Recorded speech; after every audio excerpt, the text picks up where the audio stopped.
Muy buenas, bienvenidos, bienvenidas, bienvenido a todo el mundo a este nuevo episodio de Kanki Podcast.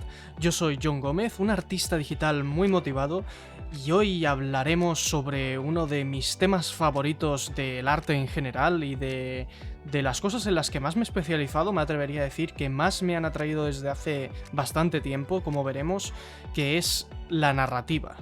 Que bueno, antes de decir nada más, quiero que quede como claro la definición más básica de la narrativa, que es, por decirlo de alguna manera, la forma en la que contamos y transmitimos historias. No el contenido. El contenido es la historia, ¿vale? Pero la forma en la cual lo hacemos, esta manera de contar y relatar una serie de hechos o eventos, ya sean reales o ficticios, eso es la narrativa. Y la realidad es que el podcast que vais a escuchar está basado, digamos, toda la documentación en un trabajo de investigación que hice en el instituto, en segundo de bachillerato, que era el TDR, el Treball de Recerca, ¿vale? Que hacemos en Cataluña, y que la verdad es que es uno de los, digamos, puntos de inflexión, ¿no? Hablando en términos narrativos, ya que estamos, de mi vida, en general de mi carrera, porque fue ese momento en el que le encontré el gusto a, digamos, la investigación y al mundo académico, ¿no? A explorar el significado y la semántica de todas las palabras que había estado escuchando durante toda mi vida en términos de historia, y que quería profundizar en ello y, digamos, formar una opinión reglada al respecto, nutrirme de ello y generar debate, ¿no? Y la verdad es que es una cosa que he llevado, digamos, como arrastrando, que ha definido mi manera de actuar en verso a diferentes momentos de mi vida, ¿no? De cómo quiero estudiar, y la verdad es que me gusta mucho y lo he disfrutado mucho en su momento, aunque también es muchísimo trabajo, pero es una cosa que he descubierto que me gusta.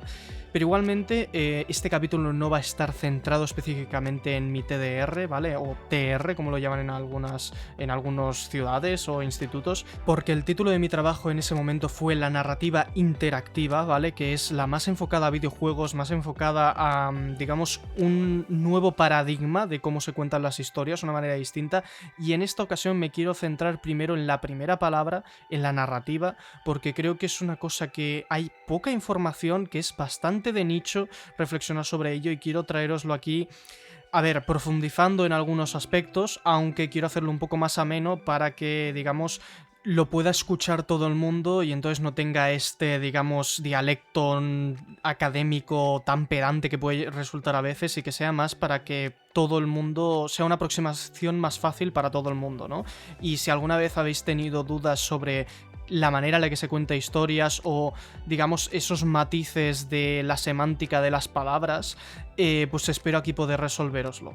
Así que sin mucho más, vamos al capítulo y os expongo aquí todo lo que tengo y toda mi opinión al respecto, porque también que quede por escrito, que quede por delante, que todos estos temas, todos estos debates, digamos, filosóficos de cómo se estructuran las palabras y cómo se estructuran las historias y etcétera, todo tiene debate, ¿vale? O sea, sí que es verdad que el estado del arte actual de todas estas cosas, digamos que está más resuelto y hay como unos pilares clave que me parece que aquí os voy a poder transmitir y que no generan tanto conflicto, pero es que hay gente que puede opinar distinto, ¿vale? Entonces, que quede por escrito que esto es mi opinión al respecto y cómo yo enfoco estas cosas, pero me parece que es una manera bastante clara de cómo definir estas palabras y que no se lía tanto, ¿vale?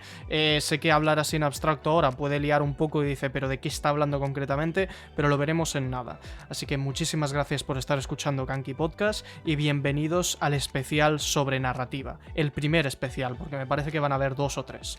Así que sin mucho más, allí vamos.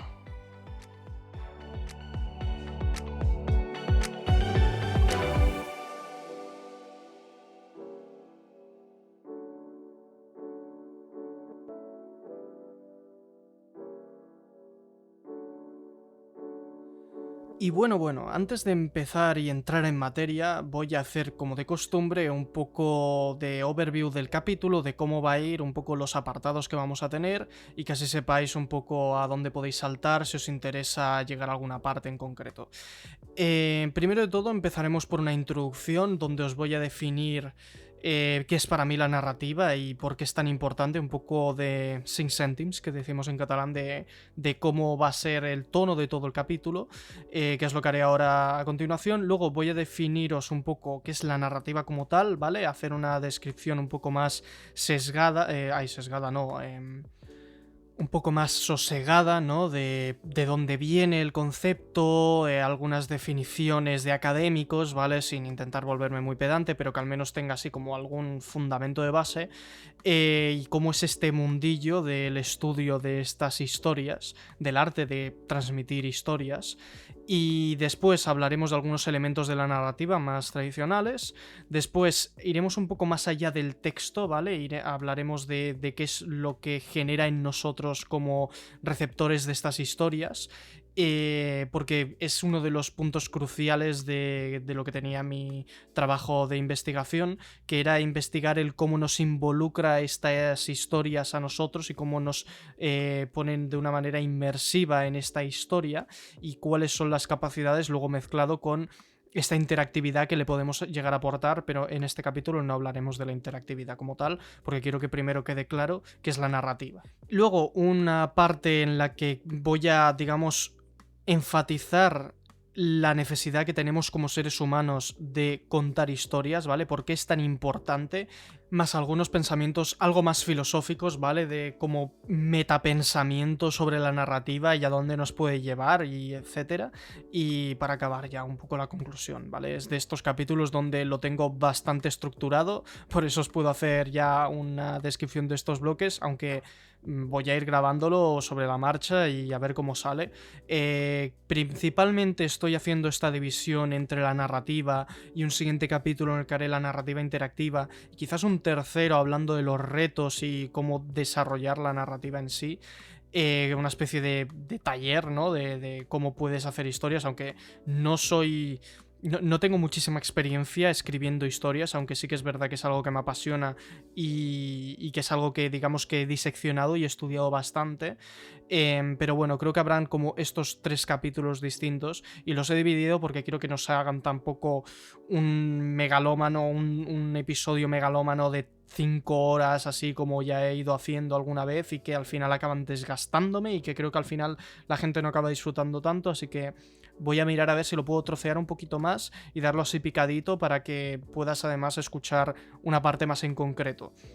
Creo que he descubierto que esta es una manera de hacerlo mejor, también por los últimos capítulos que he hecho 3 enteros sobre política con mis amigos Eudal y Dani, que la verdad es que me encanta, pero también tenía ganas de dejar de hablar de política y centrarme en estas otras cosas que tanto me gustan, porque al final creo que el podcast está encontrando esta voz propia, ¿no? Esta voz de hablar de cultura, hablar de arte, hablar de aquello que nos gusta, también una especie de desarrollo personal que tengo hablando aquí con vosotros, una especie de diario, ¿no? Donde voy filosofeando, haciendo, digamos, reflexiones con vosotros y que también sirve para no olvidar el mundo en el que vivimos y cómo se relaciona el arte con absolutamente todo lo que nos rodea, los pensamientos, la política, porque creo que no puedes aislar nada en este mundo, todo tiene interrelaciones, interconexiones, entonces creo que este es un punto diferenciador de este podcast y quiero potenciarlo al máximo también porque al final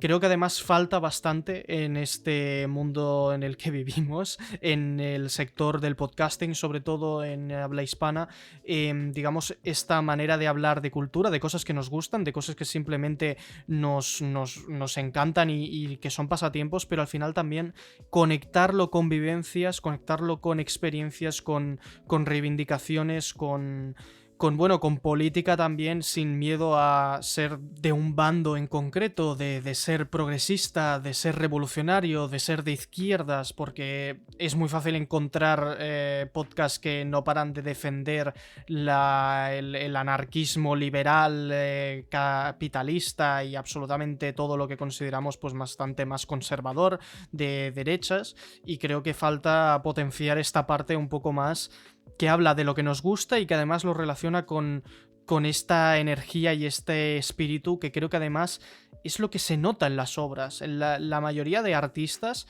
al menos aquellos que yo consumo y que me gustan y que creo que tienen un gran calado en la sociedad, al final acaban teniendo esta tendencia más política, digamos, reivindicadora, de revolución, de apuntar como que el malo es ese que tiene el poder, que abusa de ello y que al final creo que son narrativas, ¿vale? Y me estoy echando ya aquí una introducción de la hostia más personal y más del podcast, pero es que creo que es un momento adecuado para hablarlo, ¿no? De que todos estas historias que al final acaban teniendo un trasfondo bastante, digamos, pues eso, de resistencia, ¿no? De superación del bien contra el mal, al final, digamos, todo aquello que son las historias de toda la vida que nos han ido nutriendo, pueden tener una lectura bastante revolucionaria, bastante de detectar, detectar paralelismos de el bien y el mal. Y esto me recuerda muchísimo a el tweet viral que se hizo de Elon Musk de que cuando estás viendo Star Wars te identificas con la resistencia y que el imperio es malvado.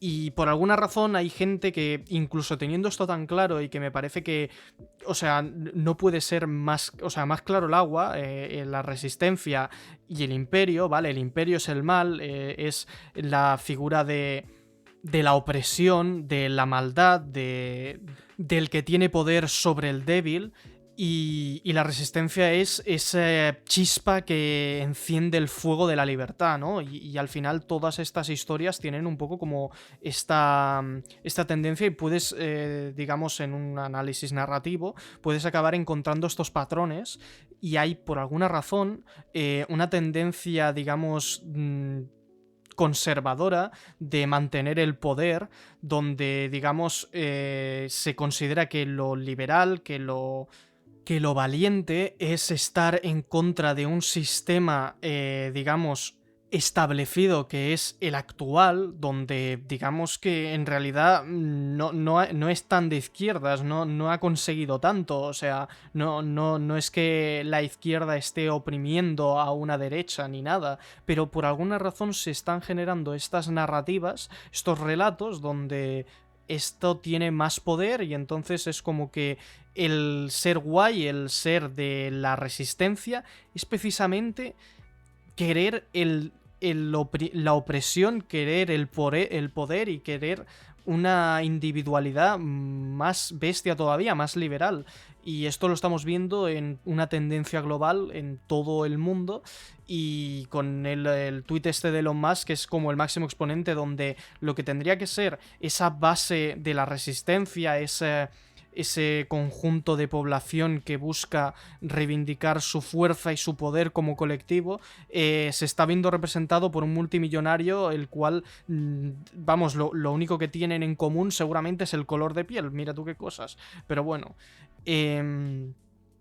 todo esto viene, por muy político que me esté poniendo, pero porque es eso, que este podcast siempre va a tener ese componente, digamos, reivindicativo, de contar las historias, contar aquello que nos gusta, pero también echar a la luz y estas interpretaciones más, digamos, revolucionarias, más, digamos, de lo que considero correcto, de lo que es el bando de la humanidad, de lo que es exalzar esos sentimientos, exalzar este poder colectivo, buscar y defender este estatus del bienestar para todo el mundo y no individual para unos pocos, ¿vale? Y que al final, pues bueno, si no conocéis este podcast, que sepáis que va un poco de eso.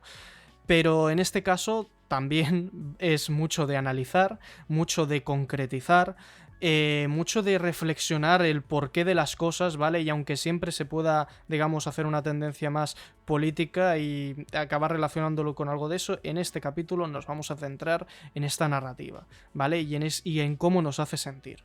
Así que sin mucho más, empiezo con lo que sería esta introducción, ¿vale? De lo que sería qué es la narrativa para mí y cuál es mi perspectiva de estudio, ¿vale? De cómo me enfoco a interpretar y a estudiar la narrativa. Y es que la verdad es que considero, y tanto yo como varios autores, que no hay otra forma mejor de estudiar la narrativa sino analizando el porqué y el cómo de las emociones que nos transmite, ¿vale? Por eso también es un campo de estudio tan complejo, porque la realidad es que no puedes, digamos, hacer un análisis, como podríamos decir, como científico y súper, digamos, objetivo de una historia, de una manera de transmitirla. Hay algunos elementos formales que tanto en este arte de contar historias como en muchísimos otros, puedes, digamos, como segmentar y presentar de una manera objetiva, pero a la hora de contar una historia, que al final es la manera en la que los humanos nos relacionamos, es muchísimo más difícil de encontrar una razón de por qué me hace sentir así. Tienes que ir a lo más profundo de la psique, y aunque hayan campos de estudios que analizan, digamos, el cómo reacciona un relato o una historia o un sentimiento y cómo reacciona de una manera química y objetiva y científica en nuestro cerebro, sigue siendo una cosa que creo que no se puede estudiar desde otro punto de vista más acertado que no sea desde el punto de vista humano, humanístico, ¿no? De analizarlo, de al final lo que es la filosofía y de lo que el humano se ha basado de su propio intelecto para poder relacionar y crear una opinión formada respecto a ello, ¿no? Entonces, que quede claro por encima de todo eso, que estos podcasts van a ser bastante, digamos, emocionales, ¿no? De cómo nos pueden hacer sentir desde ese punto de vista, aunque intente ser bastante académico y formal. Y por otro lado, quiero que quede claro que, y esto ya como una especie de avance al apartado de el porqué de la narrativa, quiero que quede claro que las historias, el arte, son importantes para nosotros como seres humanos, porque últimamente vivimos en una actualidad tan, digamos, objetiva, formal, de datos fríos y concisos, tan de confianza en esta manera cartesiana de expresar la realidad, esta manera tan científica y analítica de considerarlo absolutamente todo, dejando de lado las emociones, que nos acabamos perdiendo en lo que de verdad nos hace humanos, en lo que de verdad nos caracteriza, en lo que milenios de cultura han formado hasta el día de hoy, donde las historias han sido eso que ha permitido al ser humano entenderse y caracterizarse, y que le ha hecho individualizarse, crear su propia historia, ¿no? Crear ese recorrido. El ser humano es incapaz de desvincularse de todo aquello que ha aprendido, de todo aquello que le ha hecho caracterizarse y formar su opinión, su vida y convertir en el yo, ¿no? En su historia.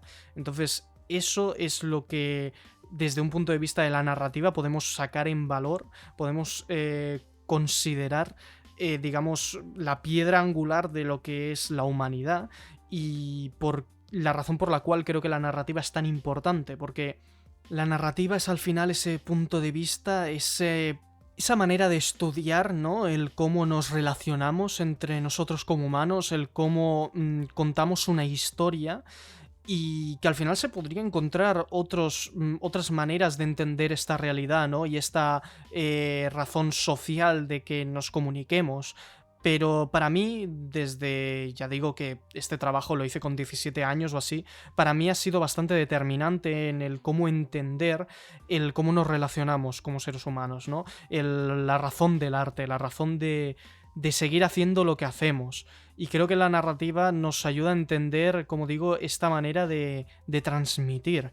Porque si controlamos la narrativa, somos capaces de generar esa empatía, somos capaces de hacer que otro ser humano se interese por lo que nosotros queremos contar, ¿vale? Y bueno, últimamente ha derivado con las redes sociales y todo eso a que la narrativa tenga que ser siempre escueta, concisa, rápida, digamos, carente de valor, ¿vale? Y que es lo que nos han llevado las redes sociales y los formatos cortos como el TikTok, los Reels y en general esta economía de la atención que existe, donde tienes que, para digamos como denotar tu valor, tienes que coger una narrativa muchísimo más frenética, muchísimo más concisa, pero a la vez poco nutrida. Y que la verdad es que, a ver, no digo que sea ni bueno ni malo, pero sí que es interesante estudiar, como estas otras narrativas, digamos que van muchísimo más allá y pueden aportar muchísimo más en otros ámbitos, y cómo a lo largo de la cultura y del desarrollo de la humanidad han existido distintos medios y maneras de transmitir las historias, y al final es lo que yo también relaciono con esta forma del arte, ¿no? Estos formatos que de una manera formal ya lo transmiten de una manera visual, auditiva, audiovisual, física, táctil, de presencia. Todas las artes puedes encontrarle una narrativa, puedes encontrar una manera de expresar la historia, ¿vale? Y esto es muy importante, en mi opinión. Y esa es la razón por la cual en el documento formal que presenté, este TDR, este trabajo de investigación, hay todo un apartado del estudio del desarrollo de la narrativa a lo largo de la historia, ¿no? Estudiando distintos ejemplos de narrativa interactiva, más en concreto, ¿no? De momentos donde se contaba una historia que permitía interactuar al usuario. Entonces esa parte la estudiaré más en el siguiente capítulo, y aún así tampoco profundizaré mucho, porque si os interesa dejaré en la descripción de todos estos capítulos digamos el link al documento, que está en catalán, ¿vale? Porque lo hice en catalán, pero si os interesa y queréis y podéis leerlo, pues que sepáis que hay todo ese apartado de cómo ese desarrollo, ¿no? Y de cómo las grandes artes siempre han transmitido una historia. Por eso a veces la historia es implícita, ¿vale? No es tan fácil de interpretar porque no tiene una correlación temporal, pero la narrativa sí que la podemos estudiar, porque al final es la manera en la cual nos transmite, es esos colores, es esos tonos en la música, es esa historia formal, objetiva, esas palabras, es eso la narrativa.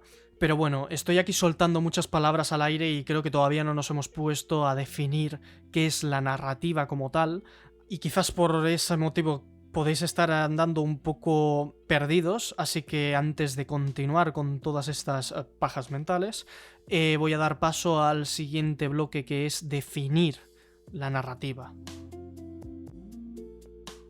Vale, la narrativa, digamos que se ha popularizado mucho ese término, ¿vale? Se ha utilizado en muchísimos ámbitos, sobre todo como manera de definir el relato, ¿no? De decir que algo lleva una historia, y entonces se ha acabado como difuminando, diluyendo, mezclando con el término de narración, ¿vale? Este uso indiscriminado de narrativa ha hecho que sea, por un lado, más visible, se conozca más, y yo no creo que sea malo, pero como dice mi amigo Dani muchas veces, el poder de las palabras es eso, es el entendernos entre nosotros, el darle ese poder y concretizar la definición de un término hace que podamos utilizarlo entre todos y entendamos cuáles son las diferencias y los matices que hace que valga la pena utilizar una palabra u otra.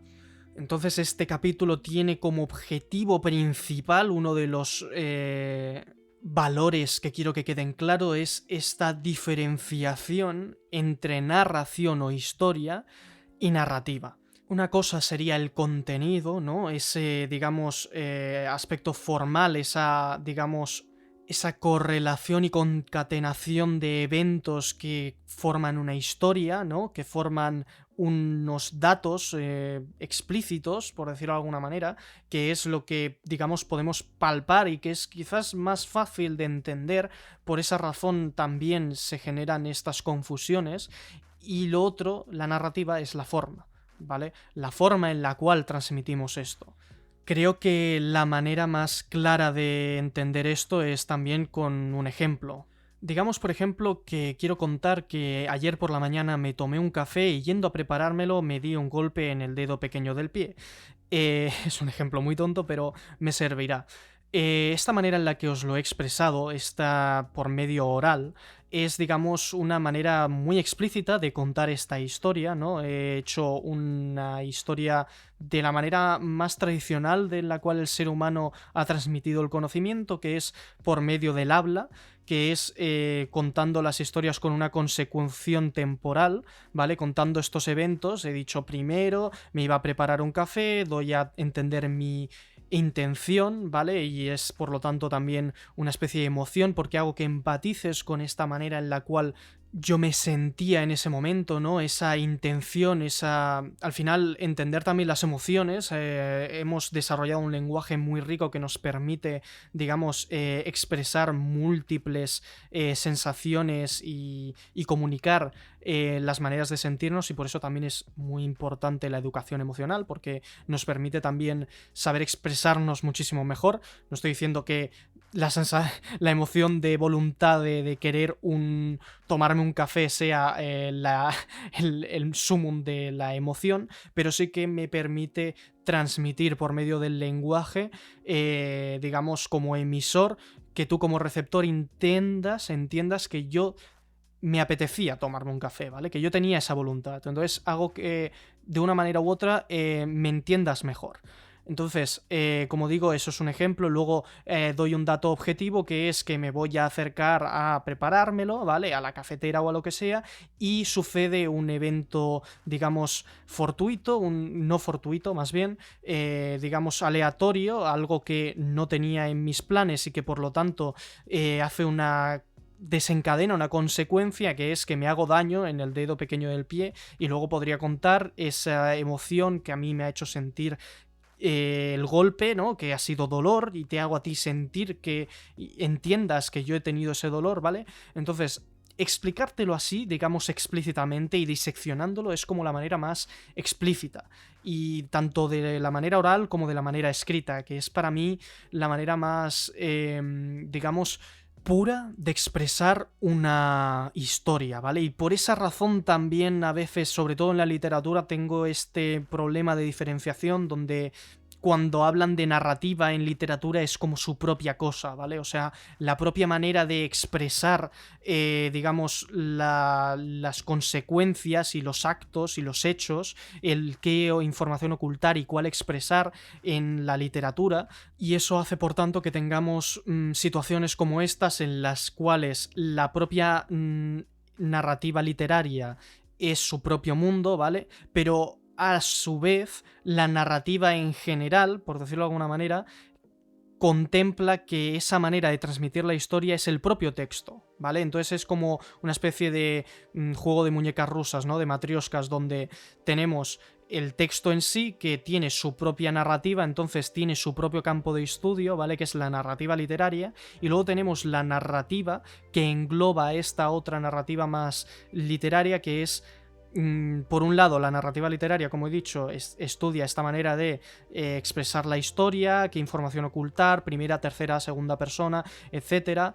Y luego tenemos la narrativa general, que es, vale, tú lo que estás haciendo es aquí una transmisión de la información por medio de un medio escrito, ¿vale? Por texto, por palabras, que quizás lo estás leyendo en un libro, que quizás lo estás leyendo en formato online, y entonces, o digital, y entonces eso ya para mí ya es también un campo de estudio de la narrativa, ¿vale? El cómo transmites esa historia, porque al final todo afecta a la manera en la que percibirás esa historia. La afecta en la manera en la cual vas a contarla, ¿vale? De una manera objetiva, formal, con palabras, pero también afecta al medio el cual lo estás recibiendo. Afecta el que lo estés leyendo en un papel muy fino, afecta el que lo estés leyendo con un libro muy antiguo que te transmita ese olor, afecta que tú como lector tengas más o menos experiencia en la lectura. Afectan muchísimas cosas, y esa narrativa, y también es muy interesante entonces luego la figura del autor, porque es hasta qué punto tú puedes dominar esta narrativa, porque hay cosas que escapan fuera del control, y quizás es un punto de vista muy ambicioso, ¿no? De darle a la narrativa muchísimo poder, pero precisamente quiero que quede este capítulo aquí así, porque creo que así se pone en valor lo que yo me refiero con narrativa, ¿vale? Entonces, para dejarlo un poco más claro y diferenciar la narrativa de historia, la definición de historia sería la siguiente. Una historia es la expresión de una sucesión de eventos, y pueden haber sido reales o ficticios, siendo los ficticios una expresión subjetiva con objetivo comunicativo tan importante como el de los hechos reales, y la narrativa la responsable de transmitir estos eventos. Entonces es un poco lo que ya os he contado, ¿no? La realidad es que la primera definición oficial de la palabra narrative, ¿vale? Narrativa en inglés, al menos la que yo pude encontrar en su momento, no me he puesto a volver a buscar información de las fuentes, ¿vale? Creo que ya está suficientemente bien documentado y sobre todo teniendo en cuenta que tenía 17 años, me parece que es un trabajo como muy correcto. O sea, me he sorprendido a mí mismo años después leyéndolo y diciendo, joder, es que creo que está incluso mejor que mi TFG en algunas cosas, ¿vale? Es bastante gracioso darse cuenta de eso, pero bueno. Esta primera definición oficial que encontré de una manera académica del término narrativa, tal y como lo utilizamos hoy en día, fue dada por Gerald Prince en su libro A Dictionary of Narratology, ¿vale? Que narratology, es digamos, el estudio de la estructura de una historia.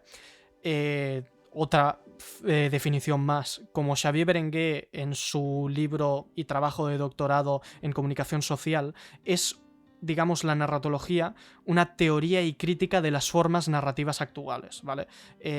Porque para que entendamos, no me voy a considerar aquí un narratólogo, ¿vale? Pero que sepamos que el campo de estudio de la narrativa es la narratología, se podría considerar. O el estudio de la narrativa, ya está, lo llamas así y te quedas así. Pero bueno, como digo, Gerald Prince en su libro de A Dictionary of Narratology, en 1989, definió la narrativa de la siguiente manera. La narrativa es el recuento como producto o proceso, objeto o acto, estructura y estructuración de uno o más actos reales o ficticios, ya sea por uno, dos o más narradores, sean estos más o menos evidentes. Como veis, es una definición muy potente y que, vamos, o sea, engloba y permite muchísima flexibilidad, engloba un montón de cosas y permite muchísima flexibilidad porque, como vemos, es que puede darse en múltiples casos con múltiples ejemplos. O sea, no acabaría el podcast dando ejemplos de cómo se puede transmitir la narrativa y cuáles historias permite, porque es que la gracia es esa, que lo permite todo, es la manera de transmitir una historia, no la historia en sí. La razón por la cual quizás existe esta confusión entre narrativa e historia, ¿vale? Y sobre todo además en muchísimos artículos, quizás no tan académicos, pero sí que más, digamos, de prensa y etcétera, es que al adaptar distintos términos que se utilizan en el habla inglesa, porque evidentemente la mayoría de academia al respecto está escrita en inglés, en español no se hace tanto, aunque se hace bastante y es muy interesante el desarrollo académico que hay sobre este tema en España, pero aún así la gran mayoría, como todo siempre, es en inglés. La razón de que haya esta confusión puede que venga de que en inglés tienen muchísimo más vocabulario para hacer referencia a estos términos y, por ejemplo, existe el término storytelling y término narrativa. Y automáticamente aquí traducimos ambos como narrativa, pero en realidad el primero, el storytelling, es el acto de contar la historia. Entonces podríamos traducirlo quizás mejor a narración o cuento, aunque estas palabras suelen relacionarse con la literatura y storytelling puede referirse a guión, a películas, a videojuegos, a marketing, muchísimas cosas. De hecho, en marketing alguna vez que hay algunas técnicas que es como contarte una historia, ¿no? Y que no se vea tanto el producto de una manera explícita y se le llama marketing storytelling o algo así, utilizando palabras del inglés porque se denota el poder que tiene transmitir una historia para, en este caso, vender. Pero la cuestión es que mientras que storytelling se refiere muchísimo más al hecho de contar una historia, ¿vale? Tanto en la ficción como en hechos reales, eso es indiferente, la narrativa es lo que conocemos como la narrativa, es la forma.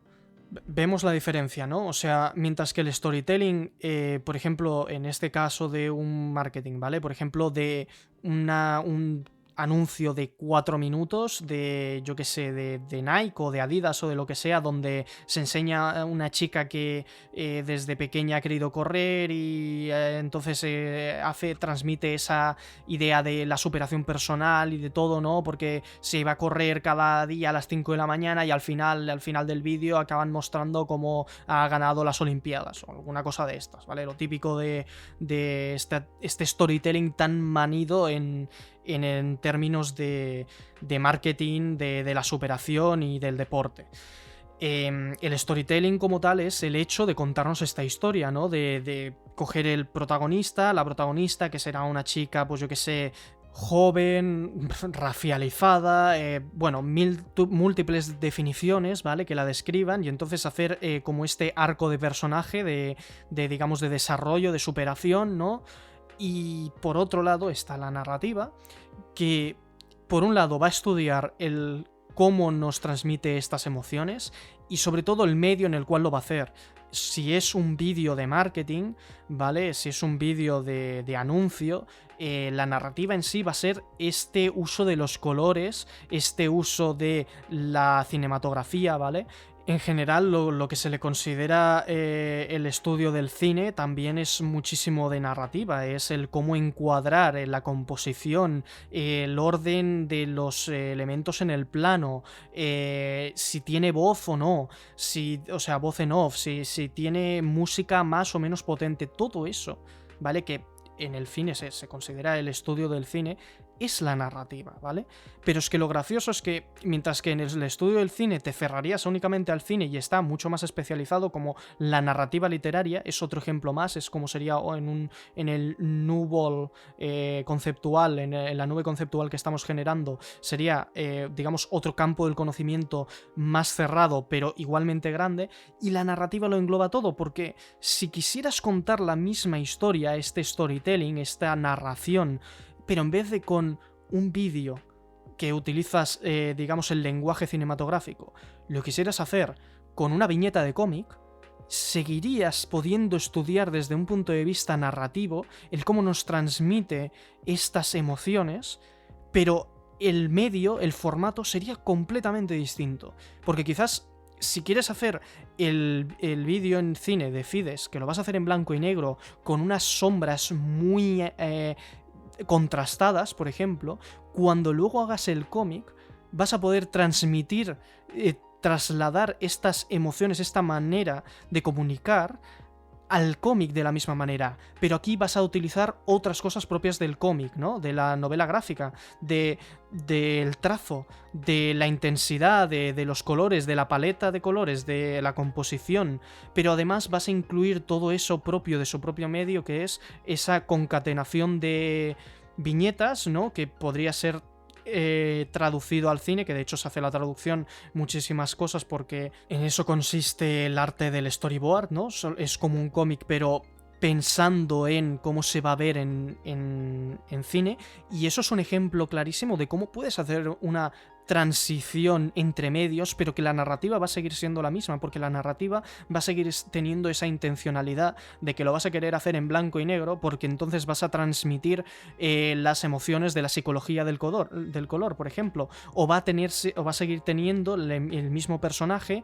y vas a seguir mostrándolo con la misma composición, vas a seguir quizás enfocándote en sus ojos vidriosos en cierto plano, vas a seguir haciéndolo de una manera u otra, ¿vale? Y esto va a seguir siendo igual de la manera formal desde el punto de vista del estudio de la narrativa, ¿vale? Pero, y notamos la diferencia, ¿no? De cómo es respecto a la historia en sí, porque desde el punto de vista de la narrativa me interesa muchísimo la historia, porque la historia va a determinar el cómo voy a mostrar para acentuar esas emociones. Es decir, si es una historia de superación, como hemos contado, la analizamos de una manera formal y literaria, el cómo este personaje, yo qué sé, tiene que superarse porque viene de un entorno de pobreza, tiene que quizás reutilizar sus camisetas, utilizar sus zapatillas destrozadas y todo eso, ¿no? Esas cosas que me sacan tanto de quicio porque es ensalzar la pobreza y la superación como si ver a un niño pobre fuera divertido y fuera un ejemplo a seguir, cuando en realidad tendríamos que erradicar esa pobreza, ¿veis? Otra vez política, pero bueno, en cuestión de historia, digamos que puedes hacer una explicación formal de qué es lo que le pasa a este personaje y quizás es un evento ficticio o real, pero la narrativa es el cómo transmito eso. A qué me enfoco. el qué emociones, según la historia que me estás dando, quiero transmitir. Me estoy alargando un poco, pero es que creo que es un pilar fundamental el que entendamos todo esto, ¿vale? Entonces, ya para acabar, la definición con la que quiero que nos quedemos de narrativa es la siguiente, que esta es de cosecha propia. La narrativa es la elección de qué eventos se cuentan y en qué orden se pueden relacionar, por lo que es una representación o manifestación específica de la historia, en lugar de la historia en sí misma. La narrativa convierte a la historia en información, en conocimientos para el destinatario, el público o el lector. Por lo tanto, la narrativa es la responsable de cómo el destinatario percibe la historia. Esta definición la hice sobre todo basándome en la descripción que da Robert Becker and Olaf Bjerkwielk, ni puta idea, bueno, estos dos personitas, en su artículo académico sobre Story and Culture, Story and Structure, perdón. Así que bueno, dicho esto, vamos a hablar de los elementos bastante por encima porque creo que haré un tercer especial hablando sobre, digamos, elementos de la narrativa desde un punto de vista de cómo tenemos que trabajar la narrativa para tenerla en cuenta y cómo podemos utilizarla, pero va a ser, digamos, un bloque en el que vamos a pasar bastante por encima. Así que vamos hacia los elementos de la narrativa.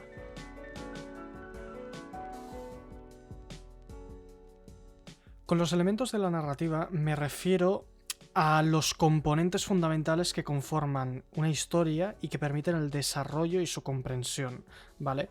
Entonces, estos normalmente se enumeran de distintas maneras y, como digo, si buscáis información al respecto, probablemente la más utilizada y la que encontraréis más será, nuevamente, como he dicho, por esta confusión entre los términos, encontráis elementos de la narrativa literaria de toda la vida, ¿vale? Y, a ver, es cierto que tienen que tenerse en cuenta, ¿vale? Es decir, lo típico de primera, segunda persona, personaje, nudo, desenlace, ¿vale? Estas estructuras. Y sí que es verdad que son importantes, ¿vale? Y que también las voy a mencionar, pero me gusta añadir algunas más, ¿vale? Tampoco es una cosa que en el trabajo toque, ¿vale? Y que creo que se podría expandir o matizar muchísimo más. Entonces voy a pasar un poco por encima en esta parte porque no la tengo tan estudiada, pero la he añadido un poco pensando, como digo, no he pensado mucho, pero que creo que puede estar bien mencionar. Entonces, empezaríamos por los personajes, ¿vale? Personajes, o quizás también yo los podría llamar actores de la historia, ¿vale? Son los que ejecutan las acciones. Entonces, normalmente son seres con pensamiento, ¿no? Pueden ser seres humanos, animales, incluso objetos impersonificados, o robots, o cualquier cosa. Pero, como digo, como son los actores, también pueden ser, por ejemplo, una piedra, puede ser un objeto inanimado, porque lo importante es que sea, digamos, el punto de donde nos enfocamos con la historia, ¿vale? Es como que seguimos las acciones y los eventos que desencadenan las acciones normalmente o lo que le sucede, ¿vale? Es que con este ejemplo de la piedra es quizás el más complicado de todos, pero precisamente por eso también me parece interesante, porque si te digo el protagonista de una historia como podría ser, yo que sé, la historia del héroe con Link, ¿vale? En The Legend of Zelda, aunque precisamente no tiene mucha historia ese juego, pero sí que tiene bastante narrativa.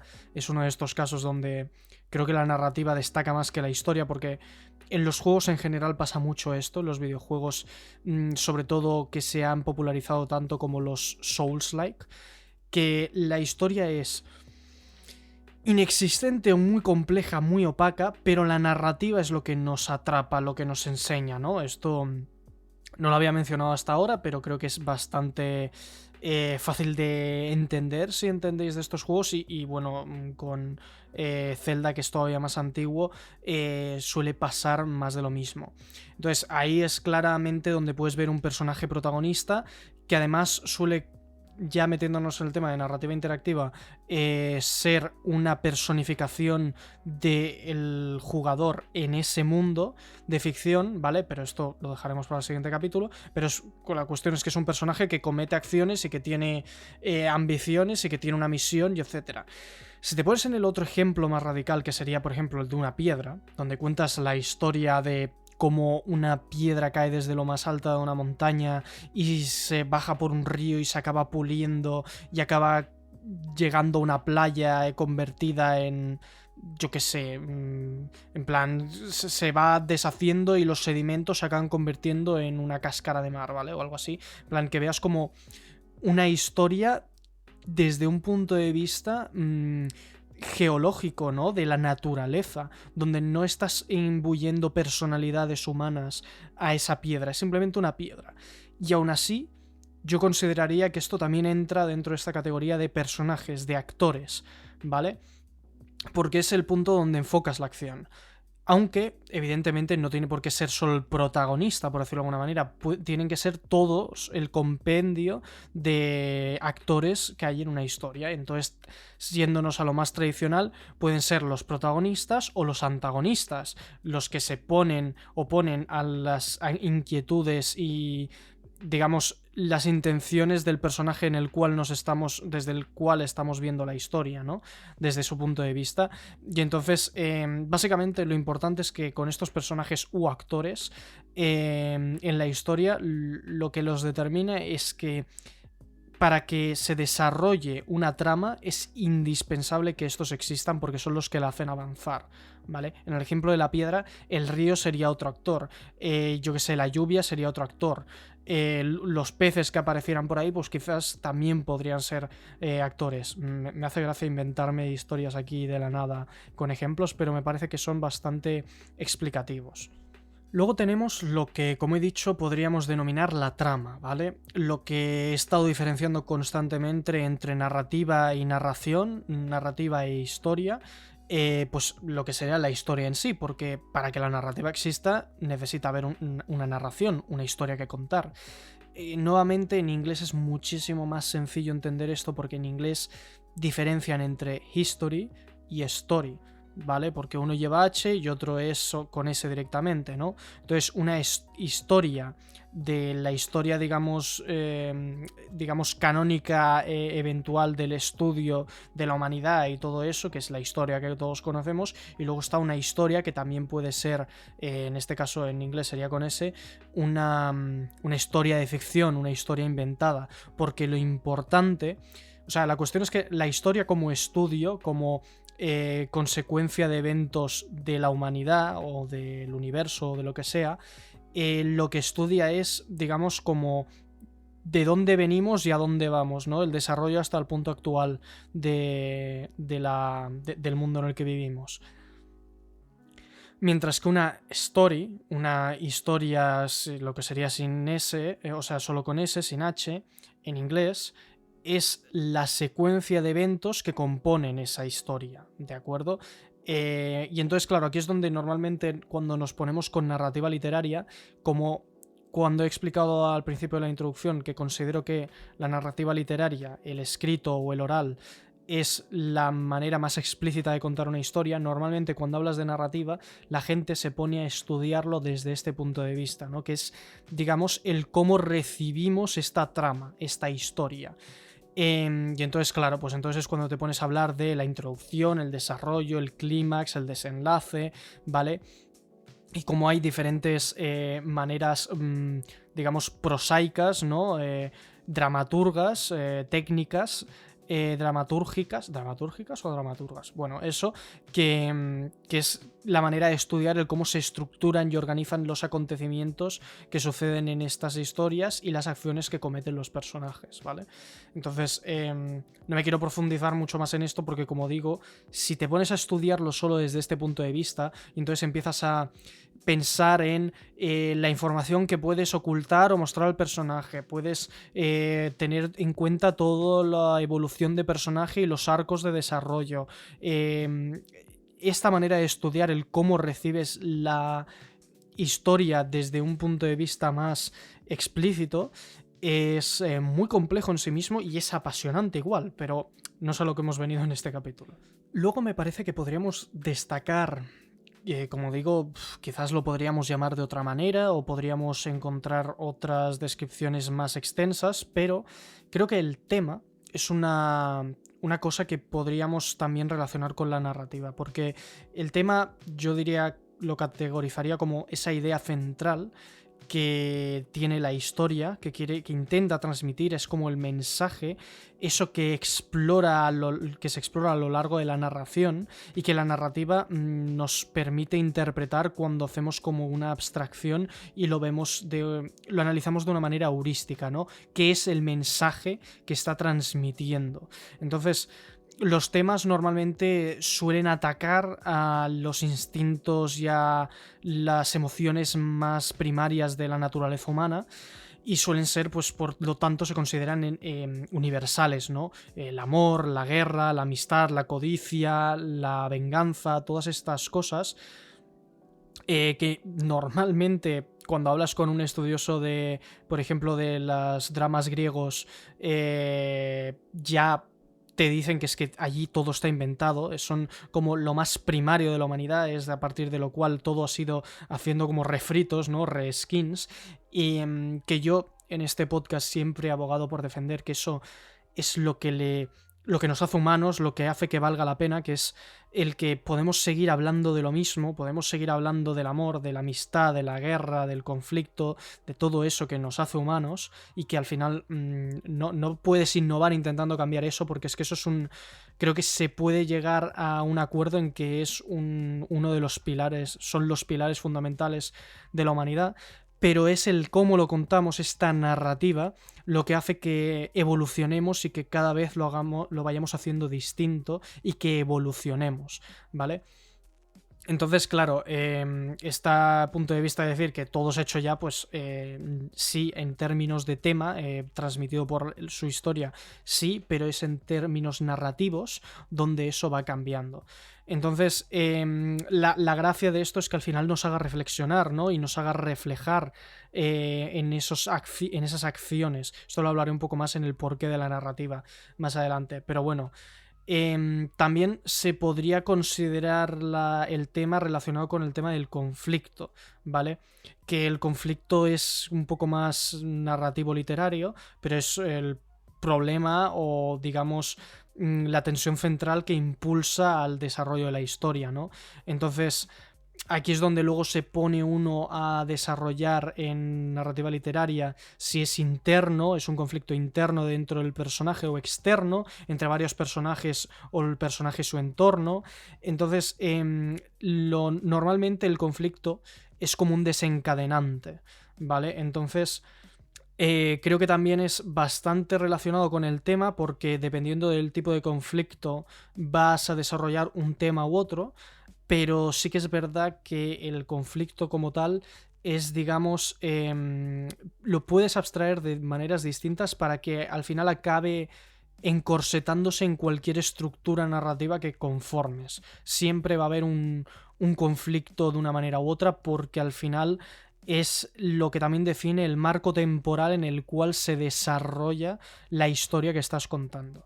De la misma manera también podríamos mencionar, por ejemplo, la ambientación, que sería como el contexto en el cual se desarrolla la historia, y esto también incluye este marco temporal del que he hablado, la época, la duración de la historia, si hay saltos temporales o no, y el lugar en cuanto a la geografía, el entorno, el contexto espacial en el cual se desarrolla la trama, ¿no? Porque incluso por muy abstracto que te pongas y empieces a hablar, por ejemplo, de sentimientos, creo que podrías acabar en plan, yo que sé, algo como Inside Out, ¿vale? La película del revés de Pixar de las emociones. Incluso aunque te pongas con temas tan abstractos de hablar de las emociones, vas a acabar generando una idea, ¿no? Transformando como una especie de metáfora para que los personajes se desarrollen en un entorno el cual como seres humanos entendemos, aunque tengas que hacer un paralelismo con la realidad en la que vivimos, porque no podemos concebir como seres humanos que se desarrolle una acción sin una temporalidad y un lugar en específico. Entonces, incluso aunque digas que el lugar donde sucede eso es la nada ya es un entorno en el cual desarrollar. Luego tenemos, como no, el punto de vista. Es la perspectiva desde la cual se cuenta la historia. Puede ser, pues, lo típico de la primera persona, un personaje que narra su propia historia, la tercera persona, que es un narrador externo que cuenta esa historia, por ejemplo, con una voz en off, y luego la segunda persona, que siempre es la más complicada de entender porque es que el narrador se dirige directamente al lector y es como que rompe un poco la cuarta pared, ¿no? Por muy extraña que hagas tu narrativa y muy, digamos, intente destruir los moldes, siempre vas a poder encontrar de alguna manera u otra esta manera de apodarle a esa historia que estás contando, esa narrativa, incluirle de una manera u otra este punto de vista. Porque se ha estudiado ya durante, diría, no sé si decir milenios, pero cientos de años seguro. Y creo que esto, yo por mucho que le he dado vueltas, no he podido llegar a destrozar, romper esta estructura en la cual acabas narrando en primera, segunda o tercera persona. De hecho, normalmente acaba tendiendo a ser primera o tercera porque es que la segunda es muy extraña verla. Y de hecho existe esa segunda persona porque cuando crees que vas a romper las normas, acaba entrando dentro de la segunda persona. También cabe decir que esto no tiene por qué ser estático durante el desarrollo de una historia o una obra. Puede haber, digamos, variaciones y cambios de punto de vista desde el cual ver una historia. Y de hecho, desde el punto de vista narrativo es muy interesante porque el lugar donde nos colocas como espectadores, como persona que está recibiendo esta historia, tanto si es omnisciente como si te impersonifica ahí, que es una cosa que la narrativa interactiva es de lo que más me interesaba estudiar, que es cómo el trabajar con la interacción te impulsa y te hace sentirte más envuelto por esta narración al ser en primera persona. Es una cosa muy determinante en el cómo percibimos esta historia. Y de hecho es la narrativa la que se puede ocupar. Digamos que la narrativa es como una especie de agente intermediario, que esto en la narrativa interactiva se ve todavía más explícito. Tengo mejores ejemplos, digamos, pero es como que es ese intermediario que nos hace a nosotros como espectadores percibir la realidad de esa obra, ¿no? Entonces, si la narrativa, la intención del autor, es que veamos diferentes puntos de vista de un mismo hecho, de un mismo suceso, ¿no? Que esto hay muchas películas que, por ejemplo, lo tocan en cuando hay, por ejemplo, una película que trate sobre un atentado o sobre un robo o no sé, es como bastante común que sean este tipo de conflictos y entonces es como que haces haciendo una estructura temporal lineal, porque el cine, por ejemplo, es imposible que no sea lineal, y cuando hablemos de narrativa interactiva hablaré de a qué me refiero mejor con esto de la linealidad. Pero lo que va a hacer es ponernos, vale, primero te enseño este punto de vista de, por ejemplo, el ladrón. Luego te pongo el punto de vista de, por ejemplo, el segurata que estaba ahí. Luego te pongo el punto de vista del investigador, ¿sabes? Y entonces es como que va poniendo primero uno, luego otro y luego otro, pero es todo sobre el mismo momento histórico, ¿no? Y entonces... que además normalmente genera un desarrollo, una trama a lo largo de la estructuración de estos puntos de vista para acabar en una resolución.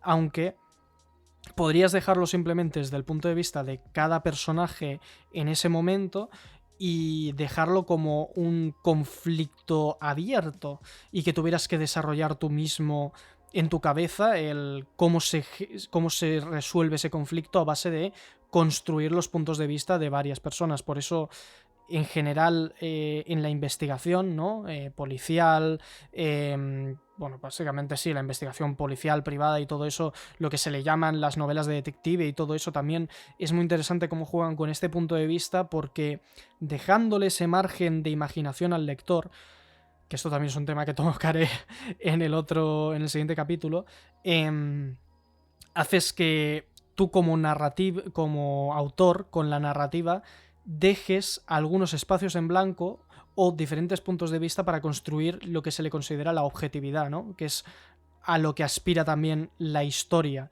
el encontrar y leer distintos puntos de vista de diversas fuentes sobre un mismo hecho histórico para intentar descubrir la verdad, ¿no? Entonces, es que la narrativa lo podrías extrapolar hasta ese punto, al punto en el que juntando diversas narrativas acabas descubriendo conformando una historia distinta, ¿vale? Porque es al juntar la narrativa de quién lo vivió de diferente manera, por eso puede ser una historia de un conflicto, de un hecho real, juntando diversas narrativas de cómo lo ha vivido cada persona, acabas creando una historia en tu cabeza que al final continuará siendo tu manera de percibirlo y será tu propia narrativa la que estará dictaminando el cómo percibes esa historia, pero podrás llegar a concluir una historia sobre unos hechos, en el caso de unos hechos reales, quizás un poco más cercana a los hechos objetivos. Me he alargado un poco con esto del punto de vista, pero ya que se me ha ocurrido este ejemplo, pues he tirado con ello. Y bueno, para acabar tendríamos la estructura, que es básicamente la organización temporal de estos eventos, ¿no? Que es más o menos, ya lo he ido contando, que básicamente puede seguir una secuencia lineal o no lineal, pero en la no linealidad se nos puede ir bastante la olla, y esto lo hablaré bastante en la narrativa interactiva porque va bastante relacionado. Al final, la estructura va a afectar de una manera directa en cómo se presenta la información y cómo se desarrollan los eventos en la percepción de quien lo recibe, ¿vale? Es de hecho una de las cosas que diría más determinantes de cómo percibimos una historia, porque si en la estructura haces una organización temporal en la que pones por los eventos que desarrolla un personaje, lo pones como el malo y te anulas una parte de la historia que, digamos, le justifica sus acciones quizás, aunque todo esto depende, hay que cogerlo mucho con pinzas, hay acciones que son injustificables, pero bueno, cualquier cosa de estas, ¿vale? Si te guardas algo de información o la muestras al final o al principio, de hecho hay muchísimas historias que se llaman, por ejemplo, en las series de televisión, las Mystery Box, que son, digamos, series que presentan un conflicto, como por ejemplo la serie de Lost, de Perdidos, ¿no? Que yo no la he visto, pero he oído hablar de ella mil y una veces. A ver, no sé si es el mejor ejemplo, pero por ejemplo Dark, que esta sí que la he visto, te presentan un conflicto, un misterio, una cosa por resolver donde los personajes también están perdidos y hay, digamos, situaciones que requieren de una respuesta. Tú te quedas ahí a eso enganchado y hasta que no se resuelven esos conflictos, esas preguntas, no te quedas satisfecho. ¿Cuál es el problema? Que muchas veces generan tanta expectativa que esa resolución del conflicto, digamos que no te sirve de nada y no te... Digamos que lo que te habías generado y creado en tu cabeza es mejor que cualquier resolución que le puedan llegar a dar, ¿no? Y eso pasa muchísimas veces, muchísimas veces. Por ejemplo, con Shingeki no Kyojin, Attack on Titan, a mí me pasó un poco parecido. Porque yo me había imaginado una movida totalmente distinta a lo que al final acabó siendo. Ya hablaré algún día de eso si me encuentro con ganas. La cuestión es que si, por ejemplo, en estos Mystery Box pones la resolución, la explicación al principio y a partir de ahí desarrollas los conflictos, es algo totalmente distinto y entonces tienes que cambiar, digamos, el estilo con el que narras esta historia. El estilo, que sería como el último punto, el último elemento, quizás es el más complicado y el que os diría que cogierais más con pinzas, porque al fin y al cabo se referiría a la manera en la cual estamos contando esta historia, ¿no? Y al final eso es la misma definición de narrativa, pero me estoy refiriendo a temas como por ejemplo, o sea, elementos como por ejemplo el uso del lenguaje, en qué tono, enfadado, alegre, triste, la estructura de las oraciones y los recursos literarios. Como vuelvo a decir, esto también va muy relacionado con el tema de la narrativa literaria, pero también afecta a la narrativa, tanto que puede determinar el que sea de un género u otro una misma, o sea, una novela con la misma historia, ¿no? Porque al final, como también la narrativa es lo que decide qué información quieres omitir o dar, ¿no? Porque al final la historia, digamos que, aunque sea en la cabeza del autor, es objetiva, es algo que tendríamos que, como he hablado con los puntos de vista, tendríamos que, en teoría, si consiguiéramos las suficientes narrativas, diferentes puntos de vista suficientes, podríamos encontrar lo que es la historia objetivamente. Pero como cuando un autor, aunque tenga esa historia objetivamente en su cabeza, si es una obra de ficción, lo que hace es, mediante la narrativa, decidir de qué manera nos muestra esa historia, eso a veces confundimos una cosa con la otra y, a ver, o sea, está bien, porque al final es el conjunto de la obra en sí, y una cosa no puede vivir sin la otra, pero es en este estudio de la narrativa donde yo marco la diferencia para que lo entendamos mejor, ¿vale?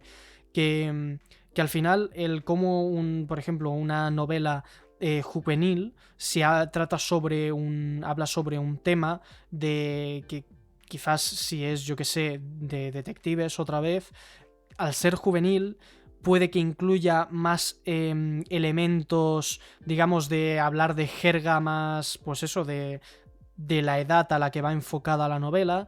Puede que en los eventos haga más énfasis en situaciones de romance y situaciones de esto, que es como lo que vende más a los jóvenes. Y si contaras la misma historia, que al final vaya sobre, por ejemplo, el robo de un cuadro, si la contaras desde un punto de vista de una narrativa, de una novela histórica, pues entonces el escritor haría énfasis en hablar desde un punto de vista muchísimas veces en tercera persona, haciendo puntualizaciones, explicando de una manera más detallada algunos que otros elementos, sobre todo enfocado hacia la audiencia hacia la que va esta obra, ¿vale? Entonces el estilo también va muy relacionado con la audiencia que va a recibir esta obra de ficción o histórica. Así que bueno, estos serían, digamos, los elementos que podríamos interpretar, recibir, definir en una narrativa, en los distintos tipos de narrativas, porque al final la narrativa literaria, son varios de los elementos que he explicado, son de la narrativa literaria, pero porque es lo más cercano, como he dicho, a expresar una historia. Pero la narrativa audiovisual, incluso videojuegos, juegos de mesa, escape rooms, juegos de rol, arte pictórico, arquitectura. En serio, la narrativa creo que yo considero personalmente que se puede aplicar a absolutamente todas las creaciones del ser humano, ¿vale? De una manera u otra, porque al final es la manera en la cual transmites una información, unos hechos, unos eventos, sean ficticios o no. Incluso cuando haces una presentación, digamos, súper objetiva y formal sobre un tema de un marco teórico científico, de que yo que sé, nos vamos a poner a hablar sobre el plegado de proteínas y la persona que lo hace decide hacer un pitch, decide para desarrollar un proyecto, o decide traer una presentación de PowerPoint, o decide que los que la están recibiendo esa charla interactúen o no. Todo eso, por mucho que podrías considerar que es una cosa súper fría, científica, calculada, el hecho de que tú como humano lo estés transmitiendo a otros humanos ya hace que tenga una narrativa. Y de hecho, si normalmente incluyes una historia con un relato y no son solo datos científicos, incluso y objetivos, aunque incluso seas un científico y estés en una entrevista seria de lo que sea, pero si cuentas que descubriste el átomo una tarde que ibas a, yo qué sé, que ibas a tomarte algo con tus amigos, pero justo decidiste quedarte una hora más y salir más tarde porque sentías que no sé qué. El hecho de que, digamos, lo transmitas con un relato, con una historia, con una vivencia, hace que la persona que lo va a recibir, aunque lo único que le importe sean los datos objetivos, va a recibirlo de una manera muchísimo mejor si lo haces desde ese punto de vista más humano, ¿vale? Esto lo hablaré en el último apartado de este capítulo. Va a ser más largo de lo que pensaba. Para que entendamos mejor cómo de crucial es que la narrativa nos transmita, decida esta manera de transmitirnos historias como humanos, para ayudarnos a comprender y conectar los eventos de diferentes hechos, ¿vale? Porque es que simplemente nuestro cerebro funciona mejor. Y de hecho, para hablar de este tema, quería mencionar quizás las dos palabrejas más que más miedo dan, que más vértigo generan, porque son palabrejas muy académicas, ¿vale?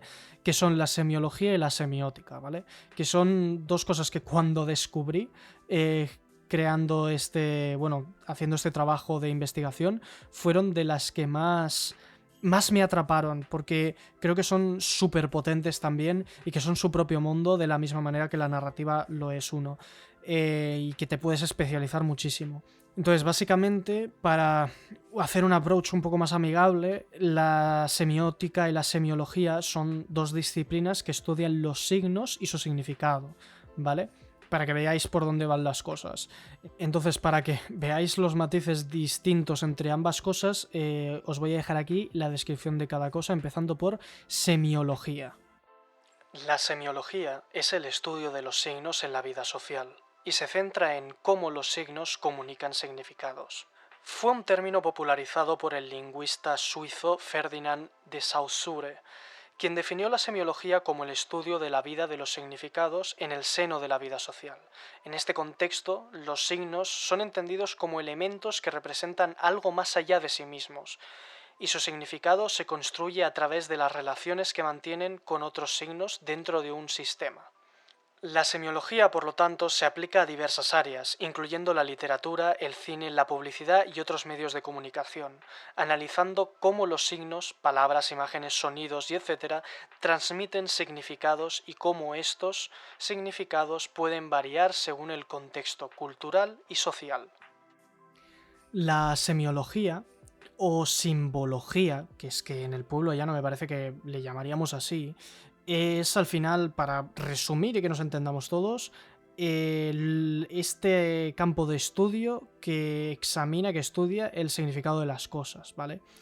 El señor Ferdinand Saussure definió dos universos distintos, y si lo buscáis quizás alguna vez os sale el dibujito del pino, ¿vale?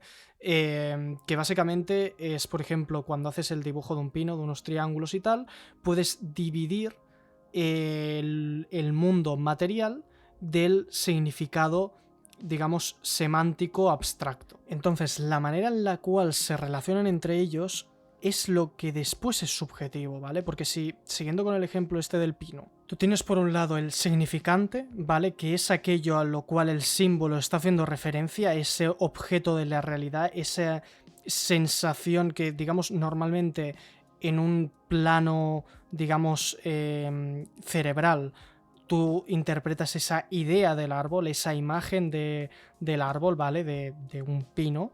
Entonces tienes tanto un mundo, un cosmos lingüístico en el cual tienes esa palabra con ese significante y sabes que hacer referencia a una idea, y este símbolo está, digamos, como activando esta parte, esta neurona.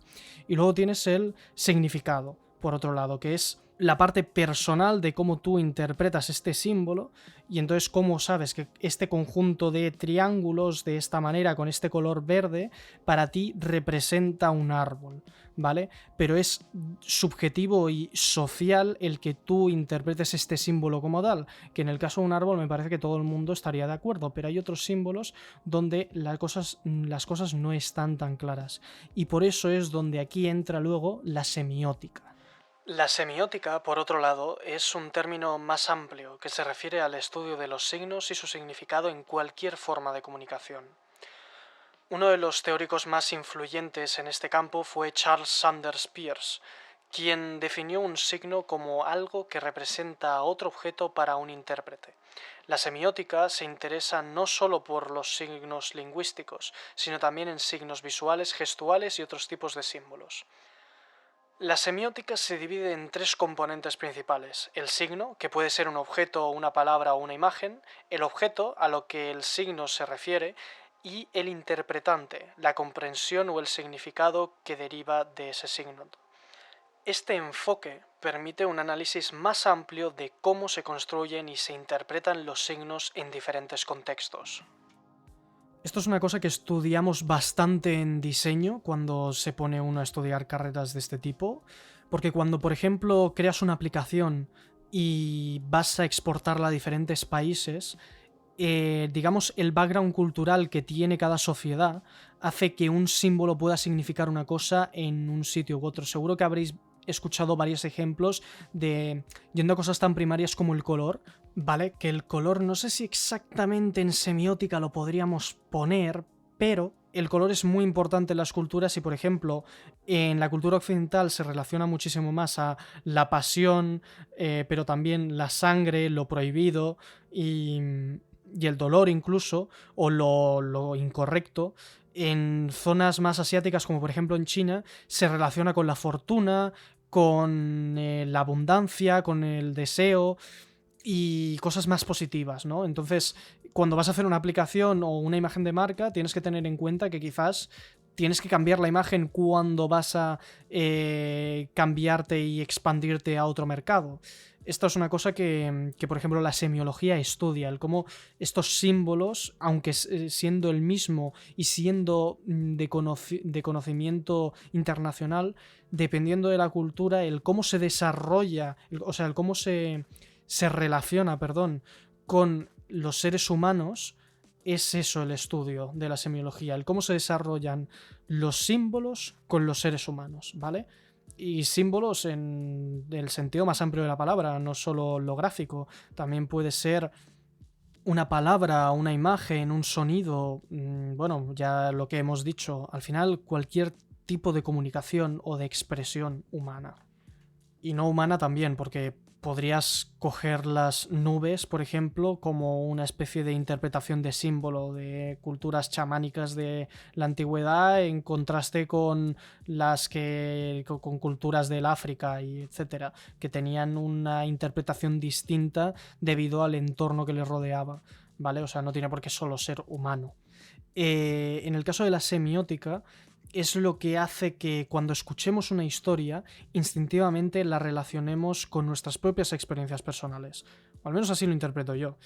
Porque eso lo que hace es provocar en nosotros emociones distintas. Por lo tanto, para nosotros habrá una simbología más relacionada a lo romántico, otro a la intriga, a la comedia, partes intermedias, nada es nunca blanco o negro, hay mucho gris en estos estudios y tienes que ir siempre como caso por caso.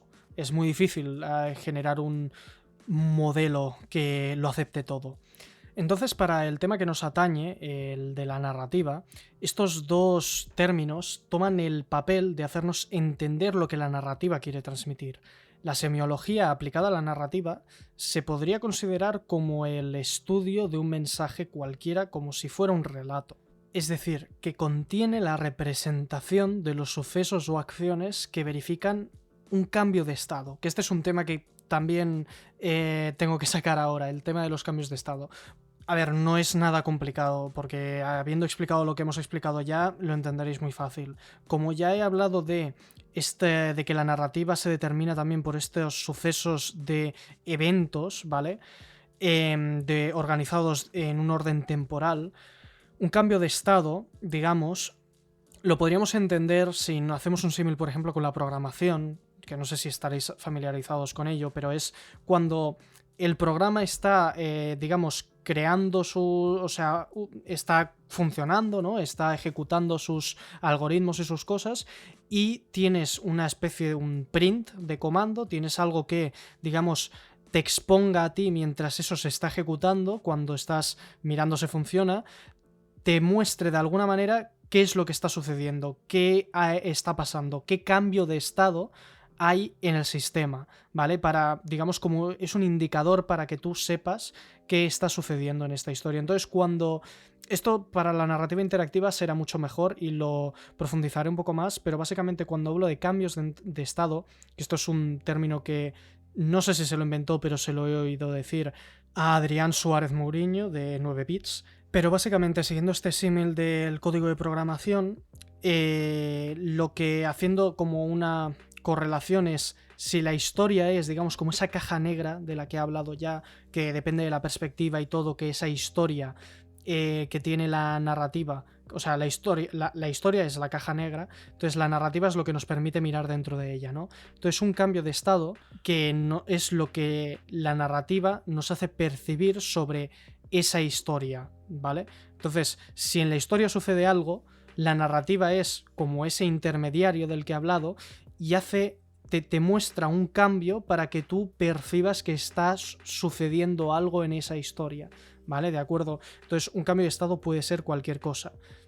Puede ser, digamos, que un personaje de repente le cortan una pierna, puede ser que un personaje se enamora, puede ser que un personaje hace lo que sea, puede ser que, yo que sé, que también que el mundo en el que viven de repente el sol se destruya, cosas así, ¿vale? Es cualquier cambio de estado, cualquier cosa que sucede en la historia que, digamos, hace referencia, que es importante y relevante para la trama. Cuantos más cambios de estado, más concretos estarás siendo sobre esa historia que está sucediendo. Lo que pasa es que, por tanto, la narrativa también será más compleja y más difícil de procesar en cierto modo. Entonces, a veces es mejor, digamos, simplificar para que una historia no se convierta excesivamente, digamos, empalagosa, ¿no? Difícil de seguirle el ritmo. Esto también es muy interesante para la narrativa interactiva cuando hablemos sobre videojuegos, como he dicho, pero ya profundizaré en ese caso sobre cómo se aplica este tema, ¿vale? Entonces, siguiendo con esta descripción, lo que hacen estas acciones o sucesos, estas acciones de los personajes o sucesos en el mundo, que verifican este cambio de estado en la historia y que diferencian a una obra abstracta como podría ser una presentación, un paper académico, cualquier cosa de estas de las que he hablado, y que lo diferencian de un relato, ¿vale? Es estos cambios de estado con un devenir espaciotemporal, porque el tiempo es un recurso indispensable para contar una historia, como hemos dicho. Son estos cambios de estado lo que hacen que la narrativa sea emocional, que sea ideal para la transmisión de conocimiento humano, ¿vale? La semiología y semiótica evidentemente se puede utilizar y es presente en general la simbología en artículos, en elementos, digamos, de transmisión del conocimiento no narrativos, ¿vale? No empáticos. Pero es gracias a estos también, al estudio de estos, que podemos también interpretar en la narrativa el que una obra nos impacte más o menos, utilizando esos símbolos que sabemos a ciencia cierta bueno, ciencia cierta no, ya me entendéis, todo esto puede ser muy relativo, pero gracias a la semiótica y semiología podemos entender que esta simbología que estaremos utilizando será de mayor impacto para los usuarios, los receptores de este producto cultural que estemos creando, de esta narrativa. De hecho, diciendo esto ahora recuerdo justo antes hace un momento lo que he mencionado sobre que puedes hacer una presentación de algo científico como un plegado de proteínas y utilizar una narrativa, que tiene una narrativa. No me refiero a que cualquier, digamos, documento académico, cualquier explicación tenga una narrativa. Si lo explicas como un ser humano, yo creo que algo le puedes encontrar, pero la cuestión es que si te haces valer de la narrativa, te haces valer de que lo que estás transmitiendo tenga una estructura, un método de transmisión del conocimiento más humano, más con empatía, con esta simbología humana, ¿no? Que haga empatizar a los oyentes, harás que tenga muchísimo más valor y que, digamos, los receptores de esa información se les quede mucho mejor, porque esto ahora iré a lo último ya del podcast de por qué hacemos las historias y por qué nos van bien como seres humanos, ¿vale? De hecho, relacionado con esto, existe un concepto que es el recorrido generativo, que fue desarrollado por el teórico narrativo Julian Greimas, que básicamente él decía que esto se puede utilizar para analizar la estructura de los relatos y cómo se genera un sentido en una narración, ¿vale? Este modelo se centra en la forma en la que los elementos de una historia se relacionan entre sí y cómo estas relaciones contribuyen a la construcción del significado. Básicamente este recorrido generativo es capaz de relacionar la información que nos aporta la narrativa con distintos valores y símbolos y todo lo que he contado, todos esos elementos, y ejemplificar así una relación entre el sujeto y el objeto, refiriéndose con esto a la historia y el que la recibe, el sujeto el que la recibe y el objeto la historia que estás transmitiendo. De hecho, hay relatos que es que no se podrían analizar si no utilizas este, digamos, esquema de recorrido generativo que haga que los espectadores interpreten un vencimiento en la historia, que puedan construir en su cabeza un relato de principio a fin. Entonces esto además nos da entonces dos tipos de recorridos que podríamos utilizar para hacer análisis de historias, que estos serían las estructuras discursivas y las seminarrativas. La primera manifiesta su historia de forma textual y se relaciona con su producción de sentido. La segunda tiene un nivel abstracto y sus valores no aparecen directamente en la obra, sino que aparecen después del análisis subjetivo. A su vez, esta última tiene dos subniveles, el superficial, donde cada símbolo se relaciona con un valor, y el profundo, donde aparecen los conceptos abstractos más elementales y menos elaborados, considerados por la teoría como los más elementales para la significación. Es decir, para concluir este bloque, podríamos diferenciar todo esto que he estado diciendo y que podríamos resumir ahora en palabras de un académico de verdad como Julian Greimas, que cualquier manera de transmitir información del ser humano se podría diferenciar entre estructuras discursivas y seminarrativas. Las discursivas son estas que expresan el significado de una manera objetiva, digamos, exponiendo datos, que aún así requieren un análisis subjetivo para poder interpretar correctamente, porque el ser humano, nuestro cerebro, no funciona de que le puedes meter información y ala, venga, funciona. Tiene que interiorizarlo, interpretarlo e entenderlo. Es como cuando nos están enseñando en el instituto, que te enseñan historia y te dicen, vale, pues muy bien, el rey tal se casó con no sé cuál, luego este invadió no sé quién, que yo odio eso, y cuando me hacen memorizar fechas es como... ¡Oh! Es lo peor, porque ahí no estás haciendo ningún discurso narrativo, estás haciendo que una historia, algo que es puramente humano, se esté abstrayendo de una manera en la cual se te queda ahí abstracto y frío. Y además que cosas que siempre es desde el punto de vista de los ganadores, ¿no? De los reyes y de la clase alta. Pero bueno, qué cosas. La cuestión es que eso sería una estructura discursiva que, aunque te la dan así de poco masticada y de raw, ahí en plan fresca, no es hasta que tú lo coges y la masticas bien y empiezas a entender, ah, vale, pero el rey este entonces era hijo de cuál, y entonces como le hicieron allí la venganza, esto es una venganza porque hizo lo que nos... Entonces empiezas como a tejer conexiones y hacer una narrativa, incluso con las cosas más objetivas, acabas haciendo una narrativa en tu cabeza.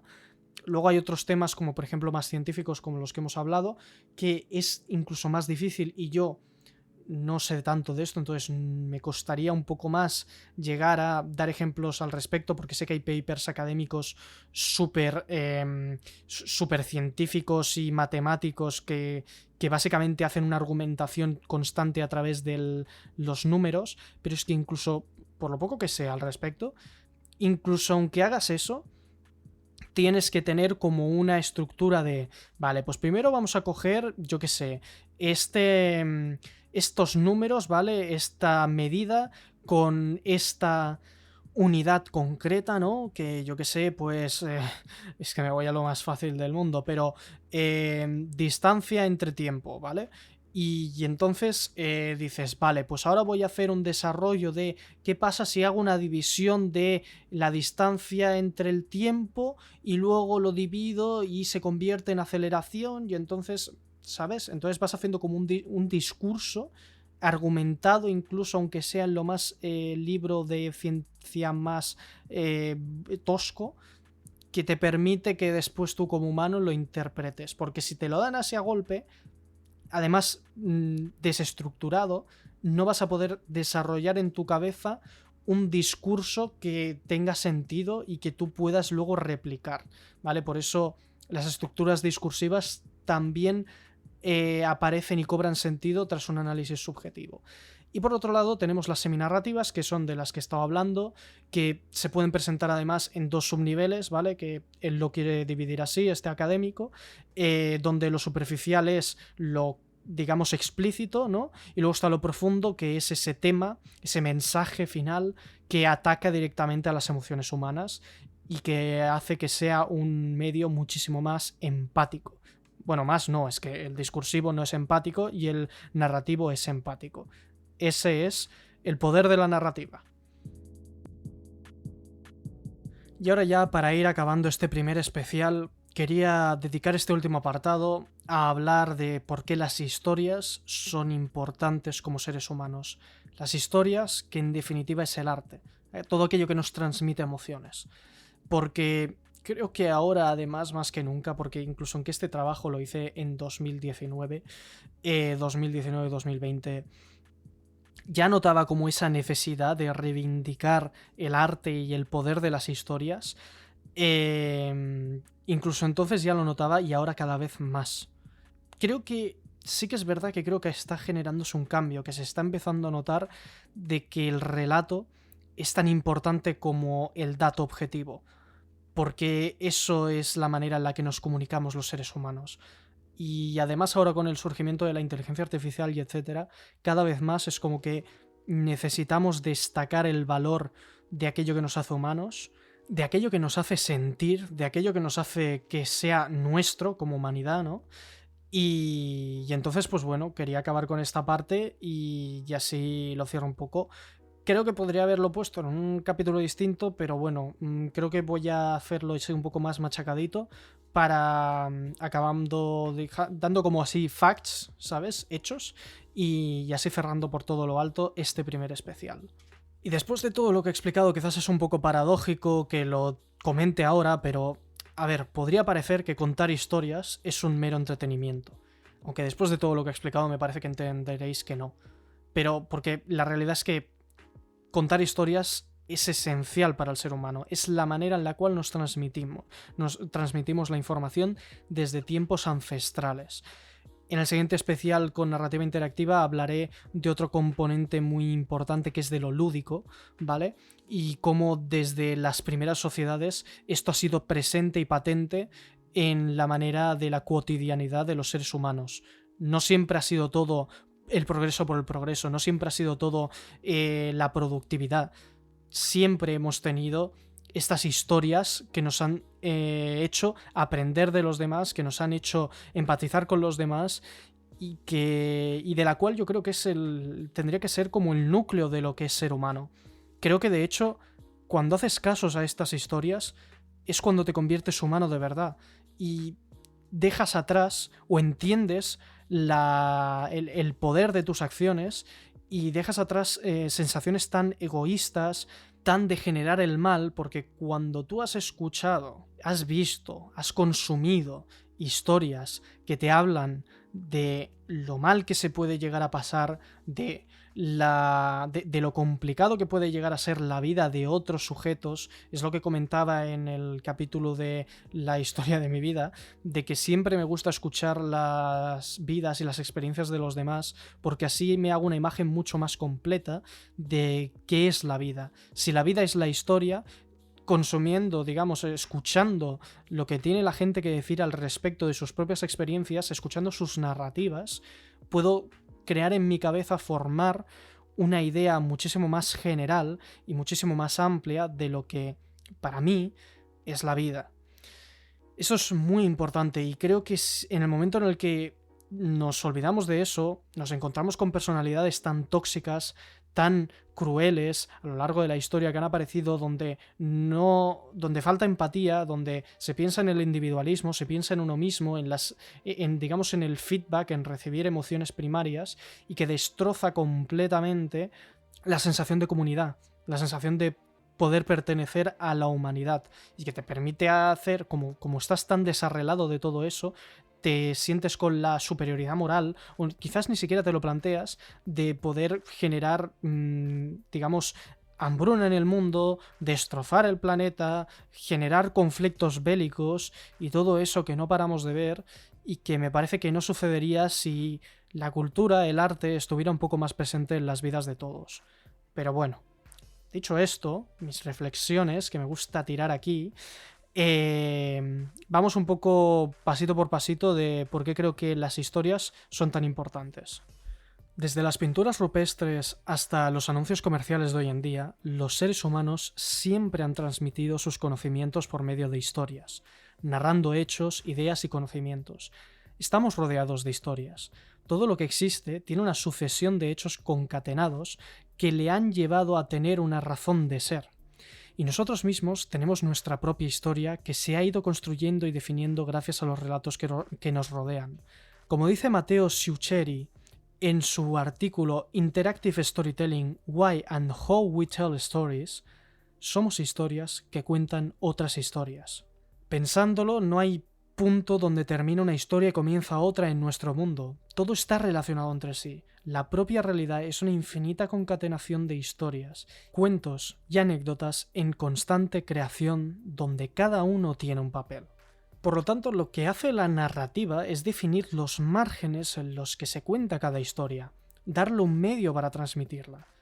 Por tanto, la narrativa es la responsable de enseñarnos y educarnos. Nos hace crecer como individuos porque es la responsable de transmitir esta historia que, así como dicen Robert Becker y Olaf Bryan Wilk en su trabajo Historia y Estructura Narrativa, como la verdad, la historia es una ilusión creada por la narrativa, expresando que toda historia está ligada a la interpretación y que la narrativa es la responsable de definir nuestra percepción de estos hechos de una forma u otra.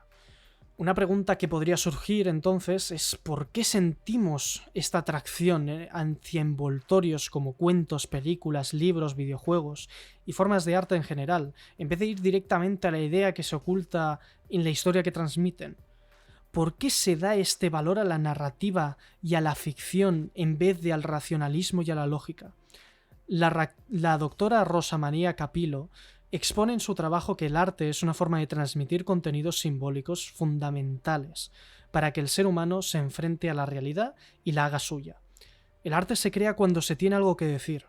Actualmente estamos rodeados de un mundo en el que la información es cada vez más precisa y veloz. Estamos en la era de la información precisa y racional. En ese contexto, se precisa más que nunca de la narrativa y sus características empáticas para dar importancia a lo que de verdad nos importa.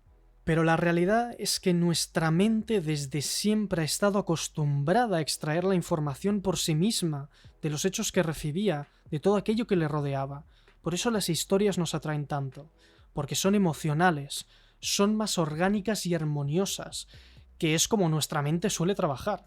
Cuando un autor crea una historia, está poniendo su parte en ella. Todo lo que narramos pasa por un filtro subjetivo, a veces incluso inconsciente, dando una estética personal que la simple comunicación y exposición de datos objetivos no tiene. Esto es lo que le aporta la narrativa.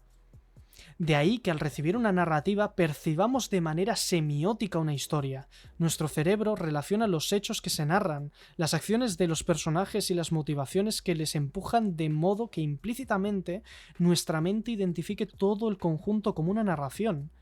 Esta narración la relacionamos con nuestra propia historia, creando un vínculo empático con las ideas del escritor, haciéndonos ver aspectos de nosotros mismos en la propia narración y que quizás no nos habíamos dado cuenta.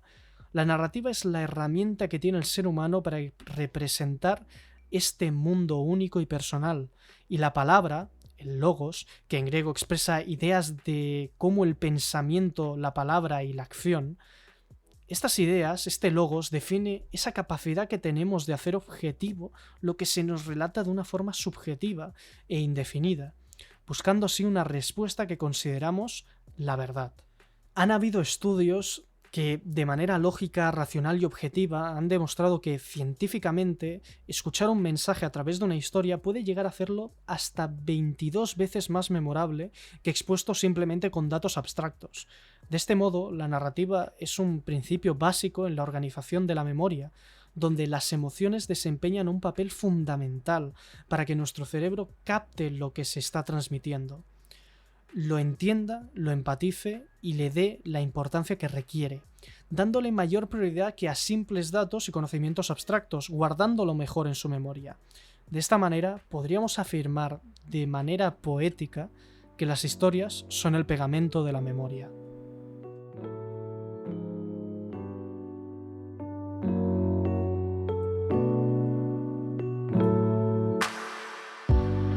Os debo confesar que esta última parte, y seguramente una especie de rework de todo lo demás, lo acabe publicando como por primera vez como un vídeo con contenido visual, que me trabajaré más y será más reducido, pero sobre la narrativa, porque es un tema que me apasiona desde hace muchísimo y con el cual me siento el valor de construir como un vídeo para seguramente YouTube, que aporte algo distinto que creo que no se ha hecho. Así que quizás esta última parte la podréis, si habéis visto ya el vídeo, ya os digo, por si veis que se publica el vídeo y ya habéis escuchado esto, quizás no hará falta que lo veáis.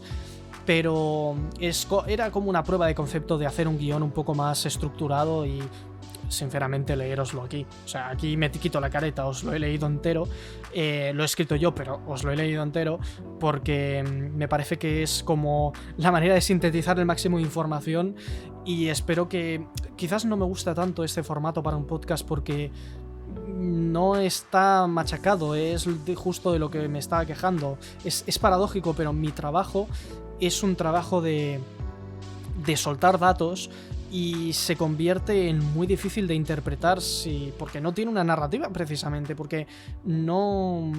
O sea, tienes que cogerlo, este ensayo, este documento discursivo, con esta estructura discursiva, y tienes que interiorizarlo y masticarlo por ti mismo para entender lo que dice. Entonces, si esto último no os ha quedado muy claro, seguramente con este vídeo que tengo intención de hacer os quede mejor. En cualquier caso, la narrativa podemos concluir que es un concepto adoptado por la sociedad para definir y agrupar todas estas experiencias que nos hacen gozar, aprender y crecer como individuos. La investigación llevada a cabo en este trabajo me ha hecho ver que esta sensación que siempre había tenido experimentando obras narrativas es común en la sociedad, pero a la vez todavía inexplicable, por lo que el ser humano considera la naturaleza de las historias como algo digno de estudio y experimentación. Y cuando llegué a esta conclusión en el trabajo, con 17 añitos, me di cuenta de lo apasionante que es investigar el conocernos a nosotros mismos. Y es una cosa que, si mínimamente os he hecho, digamos, empatizar con ello en este podcast, en este trabajo, en este capítulo, de verdad me siento ya bastante realizado.